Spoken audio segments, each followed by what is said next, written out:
चला आज एक आरोग्यविषयक विकास पाहू या.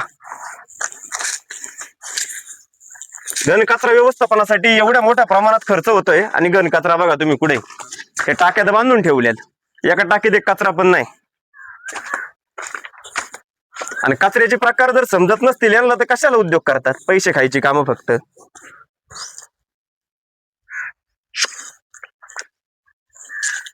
व्यवस्थापनाचे खड्डे तिकडं आणि कचरा इकडं, ओला कचरा इकडं, सुका कचरा इथं, घातक वस्तू इथं, बॅटरी असेल काय असतील ती घाणघाण किती तुम्ही बघा किती मोठ्या प्रमाणात घाण आहे. काचा आहे बघा एकत्र. घनकचरा व्यवस्थापनासाठी शासन कशासाठी पैसे देते आणि मग हे पैसे येतात तर जातात कुठे हे पैसे? आमचा हा महत्वाचा विषय.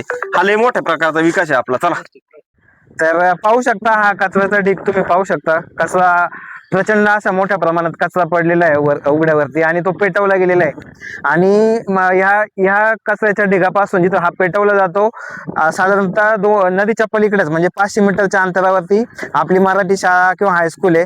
तिथं आपल्या गावातील सगळे मुलं विद्यार्थी शिक्षणाला येतात आणि ज्यावेळेस हा कचरा पेटवला जातो त्यामधून निघणारे घातक असे आरोग्यास अपायकारक रासायनिक जे वायू आहेत ते मुलांना श्वसनाद्वारे जातात आणि मुलं त्याद्वारे आजारी पडले जातात. तर माझी एकच विनंती आहे, हा जो काय प्रकार चाललेला आहे जो आरोग्यासाठी अत्यंत अपायकारक आहे याच्यावर लवकरात लवकर काय कृती करावी. आणि तसेच गावकऱ्यांना तसंच इथं शाळेचं मैदान देखील आहे जिथं शाळेतील मुले खेळतात, गावातील तरुण मुले खेळायला येतात. तसेच काही विद्यार्थी किंवा ग्रामस्थ व्यायामासाठी सुद्धा येतात, त्यांना सुद्धा हे अपायकारक आहे.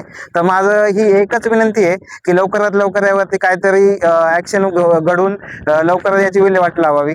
आणि हा जो काय प्रकार चाललेला आहे म्हणजे याला काही वालीच नाहीये. कोणत्या पण गावातून इथं कचरा येतोय आणि जो खोडच्या हा माती मारला जातोय याच्यावरती तातडीने ऍक्शन घ्यावी ही नम्र विनंती. दाखवतो विकास कसा असतो. इथून नदीला पाणी जातं, नदीत मासे सुद्धा राहिले नाही. हे काचा बघा, हे काचा बघा, ह्या बाटल्या बघा, प्लॅस्टिक बघा. नुसतं निसर्गाला दोष देऊन काय फायदा नाही. इथून पेटवलं तर ते ग्राउंड आहे, ते शाळा आहे, सगळं पार तिथं शाळेपाशी सगळं दूर जातोय याचा. जनावर फिरतात इथं, शेत कुत्रे तिथं, कुत्रे वगैरे कावळा बिवळा यांना जीव आहे सगळ्या गोष्टींना.